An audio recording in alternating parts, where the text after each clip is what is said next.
In people with sleep apnea, when they exercise, say for 12 weeks, they go on an aerobic exercise program. Even if they don't lose any weight or minimal weight, let's say a couple of pounds, their sleep apnea still improves. You never knew whether even your best friend could be an informant for the secret police and report anything that you may say or do that would have any flavor of being anti-system or hostile to the regime. And if you did any of those things and you were reported, you would face consequences. Today I'm going to talk to you about one important benefit of exercise, and if we have time, I'm going to share with you another story from my growing up in communist Romania. This is day 16 on my cycling to work for 77 days challenge, and I'm having more fun than ever, even though the streets are still empty. This ghost town where I live in Southeast Washington, where everybody drives around, even though most people here and elsewhere live less than 3 miles from work. But that's another story for another day. You don't have to be a scientist in sleep or in medicine or in exercise physiology to understand that sleep and exercise are closely connected. And in fact, there are multiple studies showing this bi-directional effect.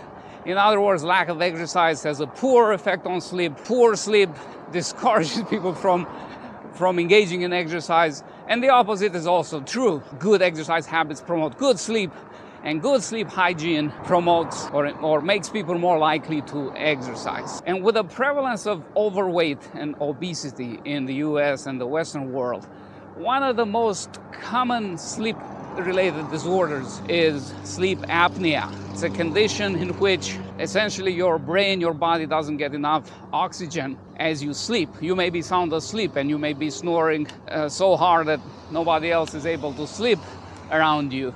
And yet you wake up tired, your oxygen level drops too low many times during sleep. You have periods of stopping breathing, or as they are called, apneic episodes throughout the night.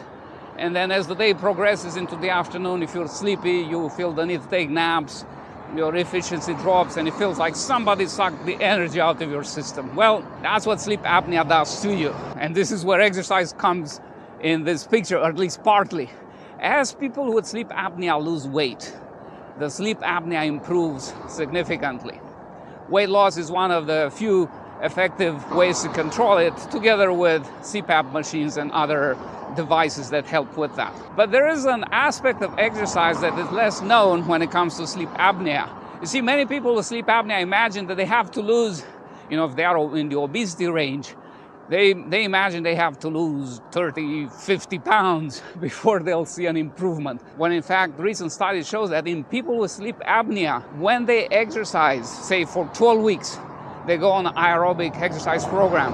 Even if they don't lose any weight or minimal weight, let's say a couple of pounds, their sleep apnea still improves from that exercise alone to the tune of 25 to 32, 33%, depending on the study you look at. So that, my friend, is another reason why we all need to exercise, all right? Whether we feel like or not. Like I do this morning, it's like 40-some degrees, uncharacteristically cold here for Southeast Washington. By this weekend, we're going to have temps in the 80s. But no matter what, unless it's raining or something and I can't safely get to work, I'm going to bike. Now, for the second leg of my trip to work, a story from communist Romania. Yesterday I shared with you the tragedy of the HIV-infected children in the last years of communism in Romania. Go and watch that if you haven't. It's really tragic but enlightening. But today I wanted to share with you a reality that many people who were raised in the West have had a hard time understanding when I shared it with them. You see, here we live in a world still, and hopefully we'll continue to live in a world where the individual has real freedoms. Nobody can stop you from going places, from gathering together, from talking about somebody, even if you disagree with them and say, bad things about them. You have that constitutional freedom. We had a constitution too in Romania, and it protected the rights of expression and assembly and all of that. But the reality on the ground was far different. You see, they have managed, the communists, to develop a network of informants throughout the whole layers of society, from workers to religious people in churches, even to wherever you were, schools, students.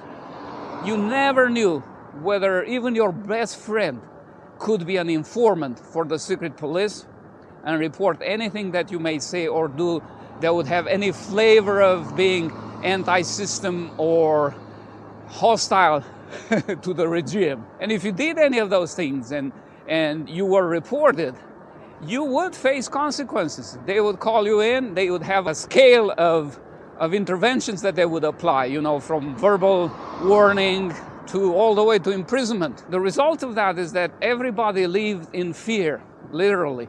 You were very guarded in what you would say, what you would do, what you would share. And just to show you how extreme that was, they were of course controlling the media, so you didn't have any outside sources of news or entertainment except those that were first censored and approved by the communist regime.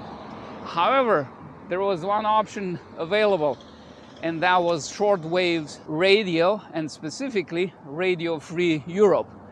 It was a radio station in West Germany, sponsored by the US and other Western powers, that would broadcast in Romanian with journalists that fled Romania, and it was a very anti-communist message all around.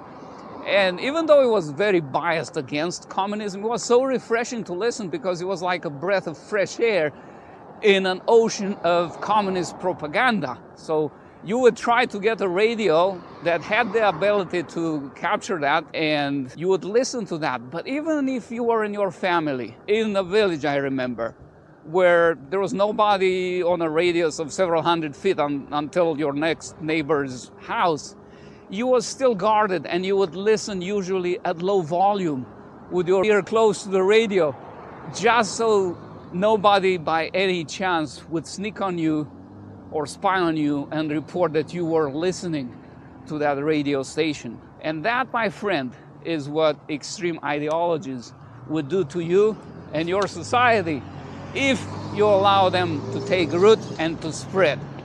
You have been warned by one like me who has lived through that and who would never want to see anything like that happen again. Will it happen even here in the US?